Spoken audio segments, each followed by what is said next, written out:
नमस्कार, I am Shivani Singh. So friends, कैसे हैं आप सभी? मस्त होंगे यहाँ पे। और डियर फ्रेंड, जैसा आप सबको पता है कि हम कंटिन्यू प्रिपरेशन कर रहे हैं स्पेशल यूपी ट्रिपल एससी पेट एग्ज़ाम 2025 की। और फ्रेंड्स, यहाँ पे आज का जो आपका पार्ट से यानी कि शॉर्ट पेपर है वो है 6, ठीक है। और हम करेंगे पॉलिटी में बहुत ही इंपॉर्टेंट शॉर्ट पेपर है। और यहाँ पे शिफ्ट पेपर फर्स्ट और सेकंड दोनों का ही मैंने एग्ज़ाम आपका जो हुआ था ना, जो आपके पहले एग्ज़ाम्स हुए हैं इससे पहले, ठीक है ना, उन सभी के प्रीवियस क्वेश्चंस यहाँ पे मैंने इंक्लूड किए हुए हैं बहुत ही बेहतरीन तरीके से। देन यहाँ पे इंपॉर्टेंट फैक्ट्स भी रहेगा, बहुत ही गजब तरीके का सेशन है ना। बस आपको क्या करना है भैया, वीडियो के लास्ट तक, ओनली वीडियो के लास्ट तक यहाँ पर हमारे साथ में बने रहना है, ठीक है ना। और अगर आपको पीडीएफ चाहिए बिल्कुल फ्री में, तो नीचे कमेंट बॉक्स तो भैया सबको पता है, ठीक है ना। तो वहाँ पर मैंने आपका टेलीग्राम जो लिंक है वो आपका यहाँ पे जो है पिन किया हुआ है मैसेज, ठीक है। फटाफट आप उसे ज्वाइन कर सकते हैं। ऑब्वियसली चलो टाइम वेस्ट नहीं करेंगे, बढ़ते हैं सीधा अपने फर्स्ट क्वेश्चन की तरफ। स्क्रीन पर बहुत ही बेहतरीन क्वेश्चन है और यहाँ से क्वेश्चन स्पेशली एग्जाम में बनेंगे, ठीक है, और बने हैं। 1940 की अंतरिम सरकार में कार्यकारी परिषद के उपाध्यक्ष कौन रहे थे आपके? देखो 1946 की जो अंतरिम सरकार में कार्यकारी परिषद थे उसके उपाध्यक्ष बताना है कि कौन थे। तो यहाँ पर देखो सर क्लाउड्स ओचिनलेक है, या फिर यहाँ पे भाभा है, या फिर राजगोपालाचारी है, या फिर जवाहरलाल नेहरू है। तो बात करते हैं 1946 की अंतरिम सरकार। देखो अगर अंतरिम सरकार की बात होती है, ट्रिक है थोड़ा, ये आप सही से ध्यान से समझें। देखो अंतरिम की बात हुई है तो बस इतना ही चीज़ आपको याद रखना है, अंतरिम सरकार, ठीक है। इसके उपाध्यक्ष यहाँ पे कौन थे? जवाहरलाल नेहरू थे। इतनी चीज़ें आपको याद रखना है। अब देखो यहाँ पे जो भारत की अंतरिम सरकार का गठन हुआ था, कब हुआ था, अगर ये भी आपसे पूछा जा सके। ओके, तो अंतरिम सरकार का जो गठन हुआ था 2 सितंबर 1946 को हुआ था। इस पॉइंट्स को भी आपको ध्यान रखना है। और नवनिर्वाचित संविधान सभा द्वारा यहाँ पर किया गया था इसका गठन, ठीक है। अब यहाँ पे देखो जो आपके एक्स्ट्रा आपके यहाँ पर ऑप्शंस है, जैसे यहाँ पे आपके भाभा है, राजगोपालाचारी है, अगर हम इनकी बात करते हैं, या फिर एक्स्ट्रा जो है पद किस किस के पास थे उनकी बात करते हैं, तो गृह मामले, सूचना और प्रसारण मंत्री आपके सरदार वल्लभ भाई पटेल कहलाते थे। रक्षा मंत्री बलदेव सिंह थे। श्रम जो है मंत्री जगजीवन राम थे। रेलवे और परिवहन मंत्री आपके आसिफ अली थे, ठीक है ना। ये सारे पॉइंट्स आपको याद रखने हैं, ये हमारे एक्स्ट्रा यहाँ पे पॉइंट्स हैं। आगे बढ़ते हैं। स्क्रीन पर हमारा सेकंड क्वेश्चन है, बहुत बेहतरीन है कि भारत के प्रथम गृह मंत्री इनमें से कौन थे? बहुत बेहतरीन है जी हाँ, भारत के प्रथम यहाँ पे बताना है गृह मंत्री कौन थे भैया, प्रथम फर्स्ट आपके, ठीक है ना। सरदार पटेल थे, या फिर राम थे, या फिर मोरारजी देसाई, या फिर गोविंद वल्लभ पंत थे। बहुत ही बेहतरीन है। तो बात करें यहाँ पर हम भारत के प्रथम गृह मंत्री इनमें से कौन थे, तो भैया सरदार पटेल थे। कौन थे? सरदार पटेल थे, ठीक है ना। चलो अब देखो यहाँ पे जो हमारे जगजीवन राम है, मोरारजी देसाई है, गोविंद वल्लभ पंत है, ये आपके कौन कौन थे? अगर प्रथम श्रम मंत्री पूछे तो भैया जगजीवन राम थे। प्रथम गैर कांग्रेसी प्रधानमंत्री पूछे तो भैया मोरारजी देसाई थे। और भैया यूपी के पहले मुख्यमंत्री अगर आपसे पूछे तो यहाँ पे गोविंद वल्लभ पंत, जो कि भारत के चौथे गृह मंत्री भी आपके रहे, ठीक है ना। और ये जो यूपी से रिलेटेड है आपको पता है ना, अरे भैया हमारे जो यहाँ पे परीक्षा है यूपी ट्रिपल एससी पेट की परीक्षा है, ठीक है ना। तो यूपी से तो क्वेश्चन आना ऑब्वियसली बनता ही है। ओके, तो जस्ट यहाँ पे हमें इस क्वेश्चन को माइंड में फिक्स कर लेना है कि यूपी के पहले मुख्यमंत्री भैया पूछा जा सकता है, कुछ नहीं पता कहाँ से क्या क्वेश्चन आपका बन जाए। तो बात करें भारतीय संविधान कितने शब्दों का बना है, देखो यहाँ पे 40,000, 80,000, 60,000, या फिर यहाँ पे, ठीक है। तो अगर हम बात करते हैं भारतीय संविधान ने तो आपका 40,000 से नहीं, इससे नहीं, इससे नहीं, इससे, तो ये हमारे 4 के 4 ऑप्शन क्या है यहाँ पर रॉन्ग है। जी हाँ, ऐसा भी क्वेश्चन पूछा जा सकता है। अब कितना है, तो ये भी तो पॉइंट्स हमारा बनता है। तो देखो भारतीय संविधान विश्व का सबसे बड़ा लिखित संविधान है आपका, और यह लगभग देखो 1,17,369 शब्दों से आपका बना है। जी हाँ, ये पॉइंट्स इंपॉर्टेंट है अगर इस तरह का क्वेश्चन आता है। वैसे तो ऑब्वियसली अगर इस तरह का क्वेश्चन आएगा, ओके, तो फिर तो आप यहाँ पे ना डी ऑप्शन आप अपना चूज कर सकते थे, क्योंकि सबसे ज़्यादा ऑब्वियसली वही था। लेकिन अगर ऐसे क्वेश्चन आएगा तो इसमें आपको क्या देगी यहाँ पे, इसमें आपको फिर बोनस अंक मिलेगा। क्लियर है भैया? अब भैया पेपर बनाने वाले से मिस्टेक्स हुई है तो बाय द वे आपको ये हमारा क्लियर डाटा है 1 लाख, क्योंकि भैया भारत का जो संविधान है विश्व का सबसे बड़ा संविधान है। अब विश्व का सबसे बड़ा संविधान है तो शब्द भी तो ज़्यादा होंगे ना उसमें, तो 1,17,369 शब्द है इसमें, ठीक है। आगे देखो नेक्स्ट, भारत का संविधान लिखा गया था। भारत का संविधान कब लिखा गया था? क्या यहाँ पे 3 साल में लिखा गया था, या फिर 3 वर्ष से अधिक अवधि में लिखा गया था, या फिर 2 साल में लिखा गया था? ये तो बेसिक क्वेश्चन है और यहाँ से से क्वेश्चन आपका बन सकता है एग्जाम में। ओके, तो बात करते हैं, भारत का संविधान लिखा गया था 2 वर्ष से अधिक किंतु 3 वर्ष से कम अवधि के बीच में। ठीक है, ये आपका इस तरह लिखा गया था, इस पॉइंट्स को ध्यान रखना है। अब देखो हम यहाँ पे सारी चीज़ें अच्छे से जान लेते हैं। एक्चुअली भारतीय संविधान के निर्माण में कुल कितना समय लगा, तो 2 साल 11 महीने और 18 दिन लगे। यहाँ पे कितने, 2 साल 11 महीने 18 दिन लगे। बहुत बेसिक है ये, वैसे भी आपको पता होगा, ठीक है ना, बहुत बेसिक है। संविधान के प्रारूप पर कुल 114 दिन बहस हुई। अगर पूछे कि संविधान के प्रारूप पर कुल कितने दिन बहस हुई, तो भैया 114 दिन कुल बहस हुई। अगर पूछे संविधान निर्माण में कितने यहाँ पर आपका रुपए का व्यय हुआ, तो आप यहाँ पे देख सकते हैं, ठीक है, यहाँ पे देख सकते हैं 63,96,729 का, ठीक है ना, क्या हुआ, व्यय हुआ, खर्चा हुआ। संविधान निर्माण में जब संविधान का निर्माण किया जा रहा था तब उस समय कितना खर्च हुआ, कितने यहाँ पे व्यय हुआ। संविधान को 26 नवंबर 1949 को संविधान सभा द्वारा पारित किया गया। ये बहुत इंपॉर्टेंट फैक्ट्स है, यहाँ से पूछा जाता है कि बताना है संविधान को संविधान सभा द्वारा कब पारित किया गया। तो ये डेट ना आप अपने माइंड में फिक्स कर लो, 26 नवंबर को संविधान दिवस के रूप में सेलिब्रेशन किया जाता है। अगर ये पूछा आपसे क्वेश्चन में कि बताओ 26 जनवरी को कौन सा इंपॉर्टेंट यहाँ पे डे है, तो वह आपका संविधान दिवस के रूप में 26 नवंबर मनाया जाता है। ठीक है, नेक्स्ट, भारतीय संविधान को माना गया है, भारतीय संविधान को क्या माना गया है भैया, संघीय है, एकात्मक है, संसदीय है, रूप विधान में संघीय और भावना में क्या है, एकात्मक है। तो बताना है 5 क्वेश्चंस का बेस्ट आंसर यहाँ पे क्या होगा हमारा। ऑब्वियसली अगर हम यहाँ पे बात करते हैं तो देखो भारतीय संविधान को माना गया है भैया रूप विधान में संघीय और भावना में क्या, एकात्मक यहाँ पर इसको माना गया है। ठीक है ना, नेक्स्ट है, अब इंपॉर्टेंट पॉइंट्स है, एकात्मक संविधान ये आपका क्या होता है, इसके बारे में हम जान लेते हैं।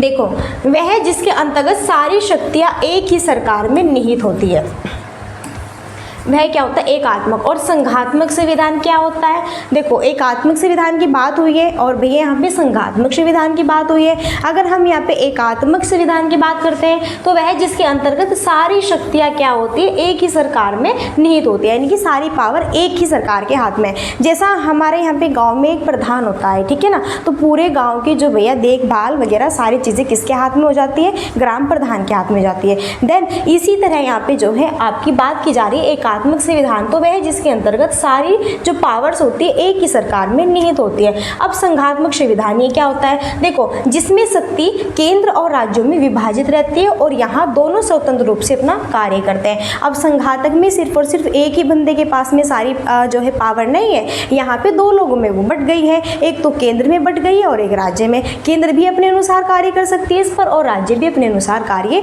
कर सकती है। ठीक है ना, दोनों अपने अपने अकॉर्डिंग निर्णय यहाँ पे ले सकते हैं।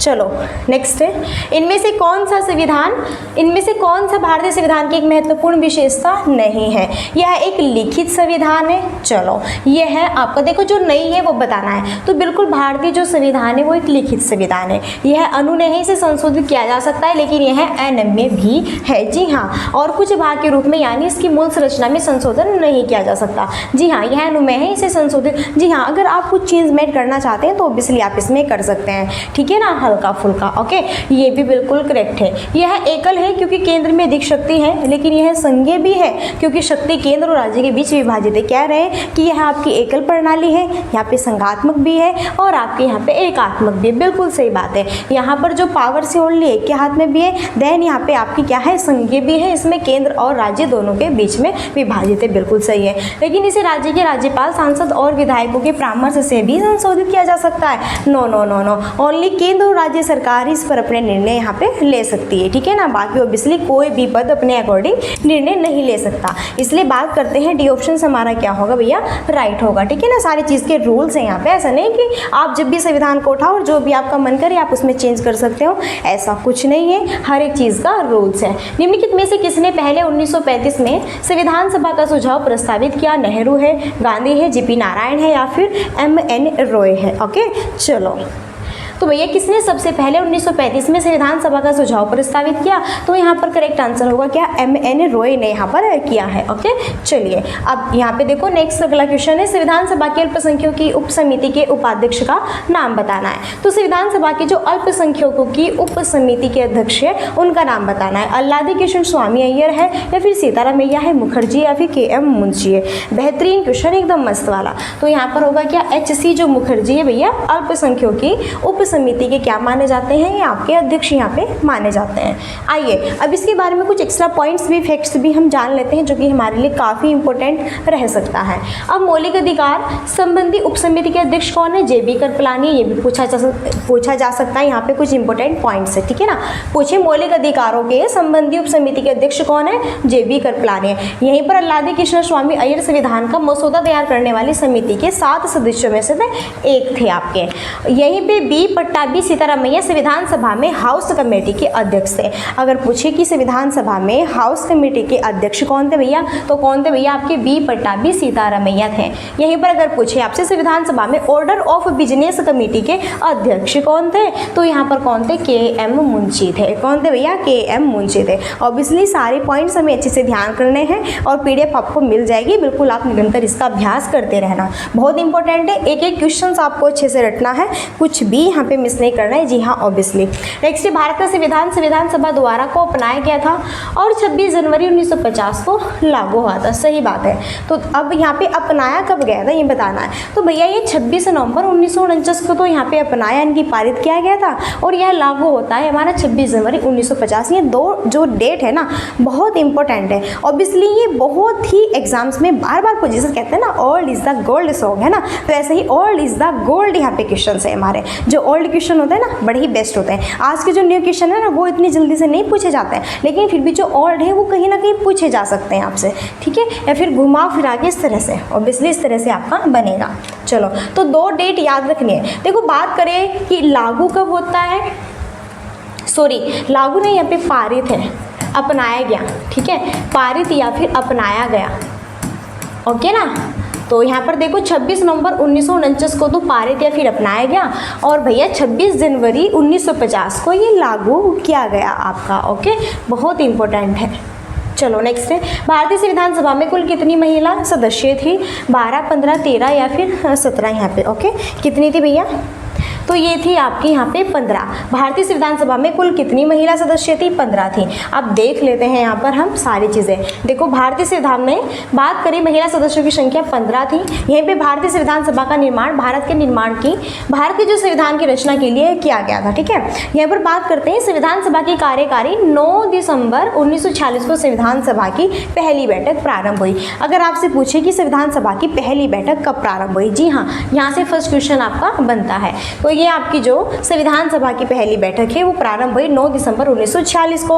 अब यहाँ से पूछे कि जवाहरलाल नेहरू द्वारा उद्देश्य प्रस्ताव पेश कब किया गया था, और यहाँ से भी क्वेश्चन बनता है कि उद्देश्य जो यहाँ पर आपका प्रस्ताव है यह किसके थ्रू पेश किया गया था। उद्देश्य जो प्रस्ताव है, ठीक है ना, यह आपका जवाहरलाल नेहरू के थ्रू यहाँ पे पेश किया गया था। यही पूछे कब किया था इन्होंने, 13 दिसंबर 1946 को किया था। अब भारत के लिए संविधान सभा की रचना है तो संविधान सभा का विचार सबसे पहले स्वराज पार्टी ने 1924 में प्रस्तुत किया। तो यहाँ से 3 या फिर 4 क्वेश्चन सिर्फ ओनली इस बॉक्स से 3-4 क्वेश्चन बन रहे हैं। पहले क्वेश्चन तो यह है कि भारतीय संविधान सभा की महिला सदस्यों की संख्या कितनी है, 15 है, फर्स्ट क्वेश्चन है। दूसरा यहाँ पर आपका ये रहता है कि संविधान सभा की कार्यकारी जो संविधान सभा की पहली बैठक है कब प्रारंभ हुई, तो 6 दिसंबर 1946। फिर उद्देश्य प्रस्ताव के अध्यक्ष कौन कहलाता है, या फिर यह आपका किसने पेश किया है, तो जवाहरलाल नेहरू ने। और अगर पूछे कि जवाहरलाल नेहरू ने उद्देश्य प्रस्ताव कब पारित यहाँ पे किया है, कब प्रारंभ किया है, कब प्रस्ताव पेश किया था, तो यहाँ पे 13 दिसंबर 1946 से। अगर पूछिए आपसे कि बताना है भारत संविधान सभा की रचना है तो संविधान सभा का विचार सबसे पहले किस पार्टी ने और कब प्रस्तुत किया था, तो स्वराज पार्टी ने 1924 को यहाँ पे प्रस्तुत किया था। ऑब्वियसली सारी चीज़ें आपको क्लियर हो गई होगी, ठीक है ना।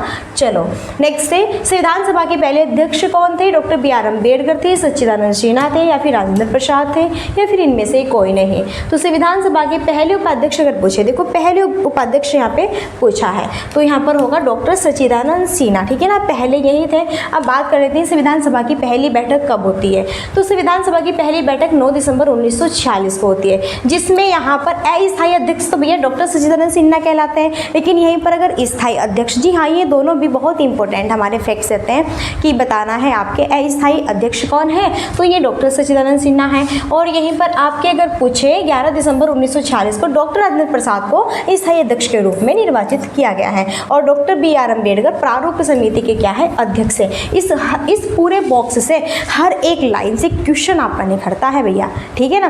पहला क्वेश्चन कैसे बन सकता है, जैसे मैंने बताया कि संविधान सभा की पहली बैठक कब हुई, 9 दिसंबर 1946 को हुई। जब संविधान सभा की पहली बैठक होती है 9 दिसंबर 1946 को, उसी समय यहाँ पर डॉक्टर सच्चिदानंद सिन्हा को आपके भारतीय संविधान के अस्थायी अध्यक्ष के रूप में चुना जाता है और सबसे पहले। फिर यहाँ पर पुनः 11 दिसंबर 1946 को, देखो 9 से 10 11 9 2 दिन रिपीट है भैया, 2 दिन 9 से 10 और 11, फिर 11 दिसंबर 1946 को जब यहाँ पे दूसरी बैठक होती है, उस समय डॉक्टर राजेंद्र प्रसाद को यहाँ पर आपके स्थायी अध्यक्ष के रूप में चुना जाता है, ठीक है। और यहाँ पर डॉक्टर BR अम्बेडकर को प्रारूप समिति के अध्यक्ष के रूप में चुना जाता है। चलिए नेक्स्ट है, ड्राफ्टिंग कमेटी का चेयरमैन कौन है। तो N गोपाल स्वामी, AK मुंशी या फिर N माधव राव या फिर डॉक्टर BR अम्बेडकर। और यहाँ से भैया एक क्वेश्चन तो आपका ऑब्वियसली आएगा ही आएगा, ये यहाँ पर क्लियर है, ठीक है ना। तो यहाँ पर होगा आपका, देखो ड्राफ्टिंग कमेटी का चेयरमैन भी आपके डॉक्टर BR अम्बेडकर को ही चुना गया है। ऑब्वियसली बात करते हैं यहाँ पर, देखो ये चुना तो गया है डॉक्टर BR अम्बेडकर को, लेकिन यहाँ पे तैयार किए गए BN राव द्वारा तैयार किए गए संविधान के प्रारूप पर विचार विमर्श करने के लिए संविधान सभा द्वारा 29 अगस्त 1947 को एक संकल्प पारित करके प्रारूप समिति का गठन होता है, जिसके अध्यक्ष के रूप में डॉक्टर भीमराव अम्बेडकर को चुना जाता है, ठीक है। प्रारूप समिति के सदस्यों की संख्या यहाँ पे इस प्रकार है, तो यहाँ पर जो है 7 इसमें सदस्य है। अब कौन कौन है, फर्स्ट तो यहाँ पे डॉक्टर BR अम्बेडकर है और इसमें N गोपाल स्वामी अयंगर है, अल्लादी कृष्णा स्वामी अय्यर है, डॉक्टर AK मुंशी है, सैयद मोहम्मद सादुल्ला है, N माधव राव BL मिश्र के स्थान पर बने थे, TT कृष्णामाचारी, इन्होंने वर्ष 1949 में यहाँ पे DP खेतान की मृत्यु के बाद जगह ली थी। इस तरह से भैया 7 आपके किसमें, जो प्रारूप समिति है, ये भी पूछा जाता है प्रारूप समिति में कितने सदस्यों की संख्या आपकी यहाँ पे चुनी गई थी, 7 सदस्यों की। अब 7 जो है यहाँ पे, ये इन्हें आपको फटाफट रट लेना है, क्योंकि यहाँ से एक क्वेश्चन ऐसे भी बन सकता है कि कौन प्रारूप समिति के अध्यक्ष नहीं बने थे, नहीं चुने गए थे। अब 7 अगर हमें याद है भैया तो और ऑप्शन में फटाक से पहचान लेंगे, अब अगर याद नहीं है तो ये फिर तो यही होता है हाल, ठीक है। तो भैया यहाँ पे 7 के साथ आप इन्हें अच्छे से रट लेना। ओके नेक्स्ट देखो, राजनीतिक प्रजातंत्र का तात्पर्य उस जीवन विधा से है जो जीवन में सैद्धांतिक रूप से उदारता, समानता और भ्रातृत्व को स्वीकार्यता है। यह कथन किसका है, यहाँ पे बहुत बेहतरीन क्वेश्चन है और यह कथन भी भैया आपका डॉक्टर BR अम्बेडकर जी का है, ठीक है। चलिए अब देखो, कानून और व्यवस्था राजनीतिक शरीर की दवा है। तो देखो यहाँ पर जो ये पॉइंट्स है आपका कि राजनीतिक प्रजातंत्र का तात्पर्य उस जीवन विधा से है जो जीवन में सैद्धांतिक रूप से उदारता, समानता और भ्रातृत्व को स्वीकारती है, तो डॉक्टर BR, यहीं पर डॉक्टर BR अम्बेडकर का एक और आपका यहाँ पे, ठीक है, कहना है, ये इनका कथन है कि कानून और व्यवस्था राजनीतिक शरीर की दवा है। देखो जो कानून है और जो व्यवस्था है वो क्या है, यहाँ पर आपकी राजनीतिक शरीर की दवा है, और जब राजनीतिक शरीर बीमार पड़े तो दवा जरूर दी जानी चाहिए। तो बढ़िया, बहुत ही गजब का पॉइंट्स का है भैया, ठीक है ना। अब जैसे हम बीमार हो जाते हैं तो भैया मेडिसिन लेनी पड़ती है, अगर नहीं लेंगे तो फटाक से ऊपर जाएंगे। तो यही चीज़ें कह रहे हैं कि अगर संविधान में भैया कोई भी कानून व्यवस्था अगर बिगड़ जाती है, कोई भी बीमारी हो जाती है, तो उसे सुधारना भी तो अवश्य बनता है, दवाई दी जाती है, ठीक है। सुधारेंगे तो दवाई दी जाएगी, ठीक है। चलो नेक्स्ट है, निम्नलिखित में से किस अधिनियम द्वारा बर्मा को भारत से अलग किया गया। बर्मा को भारत से अलग किया गया, बर्मा यानी कि यहाँ पे म्यांमार की बात कर रहे हैं, बर्मा म्यांमार की बात कर रहे हैं। तो भैया देखो आपका जो म्यांमार है, बर्मा इसे कहते थे, भारत से कब अलग किया गया। तो जब भारत सरकार अधिनियम 1935 एक्ट आता है ना, तब। अब देखो 1935 एक्ट में और क्या क्या चीज़ें आपकी हैं। अगर हम 1935 एक्ट की बात करते हैं तो इस एक्ट के द्वारा पहली बार संघात्मक सरकार की स्थापना की गई। तो यहाँ पर ये क्वेश्चन भी बन सकता है कि पहली बार संघात्मक सरकार की स्थापना किस एक्ट के थ्रू की गई, तो भारत सरकार अधिनियम 1935 के। फिर प्रांतीय स्तर पर द्वैध शासन को समाप्त करके केंद्रीय स्तर पर द्वैध शासन प्रणाली भी स्थापित की गई। फिर यहाँ से ये भी क्वेश्चन बन सकता है किस आपका जो है यहाँ पे अधिनियम में, किस एक्ट में प्रांतीय स्तर पर द्वैध शासन को समाप्त करके केंद्रीय स्तर पर द्वैध शासन प्रणाली को अपनाया गया 1935 में। ठीक है, फिर यह संघीय न्यायालय की भी स्थापना की गई इसी एक्ट में, और इसी अधिनियम के तहत विषयों को 3 श्रेणियों में बांटा गया, जिसमें संघ सूची, राज्य सूची और आपकी समवर्ती सूची रखी गई। संघ सूची में कितने विषय रखे? 59, राज्य सूची में 54 और यहाँ पे समवर्ती सूची में जो है 36। देखो, संघ सूची जिसमें केंद्र सरकार यहाँ पे अपना निर्णय ले सकती है, राज्य सूची में राज्य सरकार और समवर्ती सूची में केंद्र भी और राज्य भी दोनों सरकार अपना अपना निर्णय सुना सकती है।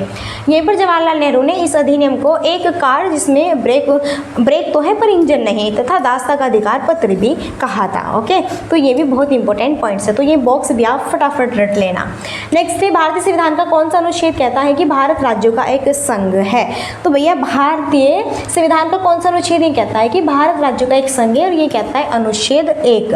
बहुत बेहतरीन है। अब देखो यहाँ पे अनुच्छेद 2 क्या कहता है, 3 क्या कहता है, अनुच्छेद 4 क्या कहता है? अनुच्छेद 2 कहता है नए राज्यों का प्रवेश या फिर स्थापना। जी हाँ, आप नए राज्यों का प्रवेश या फिर नए राज्यों की स्थापना कर सकते हैं। अनुच्छेद 3 ये कहता है जो नए राज्यों का निर्माण है और वर्तमान राज्यों के जो क्षेत्र है उनकी सीमाओं या नामों को अपरिवर्तन। नए राज्यों का जो निर्माण है, वर्तमान राज्यों के क्षेत्रों, सीमाओं या नामों में भी आप चेंज कर सकते हैं अनुच्छेद। जैसा आपका भी उत्तर प्रदेश है, अगर आपको उसका नेम चेंज करना है, उत्तर प्रदेश की जगह कुछ और रखना है, तो बिल्कुल आप रख सकते हैं अनुच्छेद 3 के तहत। अनुच्छेद 4 कहता है पहली और चौथी अनुसूची के संशोधन तथा अनुपूरक, अनुषंगिक और प्रामाणिक विषयों का उपबंध करने के लिए अनुच्छेद 2 और 3 के अधीन बनाई गई विधियाँ, इसी के आधार पर आप इसमें जो भी संशोधन करना चाहते हैं सो आप कर सकते हैं। नेक्स्ट है, भारत की स्वतंत्रता के समय कितनी रियासतें अधिकाधिक तौर पर मान्यता प्राप्त मौजूद थी?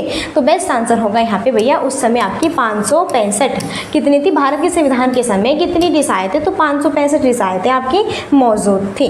ठीक है ना, यहाँ पर भी देख सकते हैं भारत की स्वतंत्रता के समय 565 रियासतें अस्तित्व में थी, जिसमें भारत का लगभग 48% क्षेत्र और 20% जनसंख्या क्या थी इसमें शामिल थी। नेक्स्ट यहाँ पर है, संविधान का अनुच्छेद 1 भारत को घोषित करता है। फिर से यही क्वेश्चन से आपका देखो, UPSSC असिस्टेंट आपका जो है बोरिंग टेक्निकल 2022 में आया हुआ क्वेश्चन है, संविधान का अनुच्छेद 1 भारत को क्या घोषित करता है? तो यही तो कि यहाँ पर भारत क्या है, एक संघ राज्य है। ठीक है ना, चलो आगे बढ़ते हैं। नेक्स्ट है, उत्तराखंड नामक एक नया राज्य अस्तित्व में कब आया? तो उत्तराखंड की बात करें, यहाँ आपका 9 नवंबर 2000 को किस में आता है? उत्तराखंड नामक एक नया राज्य अस्तित्व में आता है। यहीं पे देखो, उत्तराखंड उत्तर भारत में, उत्तराखंड कहाँ पर स्थित है बेटा? उत्तराखंड ऑब्वियसली यहाँ पर एक बार, ठीक है, तो यहाँ पर है इस जगह, यहाँ पर इधर है उत्तराखंड।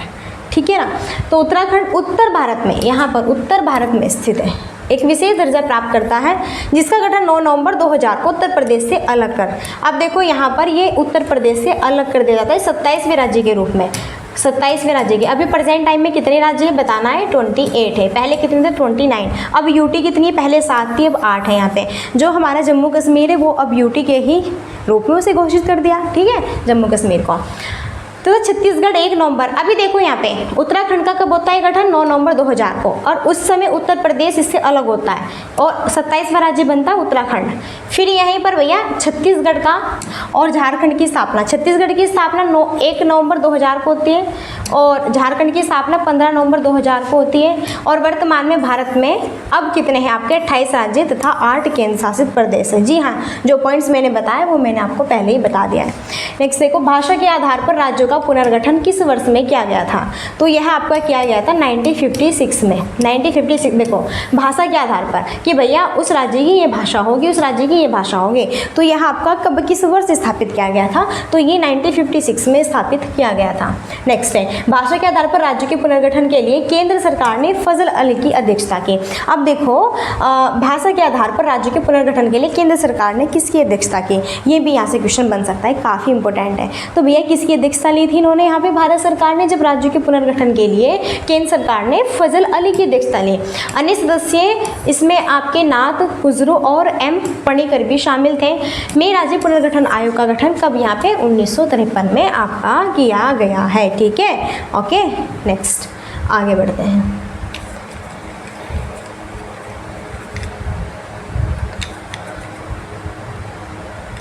एक मिनट,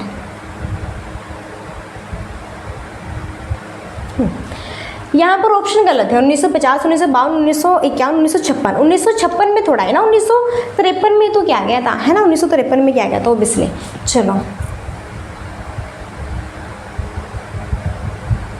चलो आगे देखो, त्रिपुरा को कब भारत के पूर्ण राज्य का दर्जा यहाँ पे आपका दिया गया है? तो 1956 में, 1975 में, 1972 में, फिर 1947 में। ऑब्वियसली यहाँ पे सही आंसर होगा 1972 में।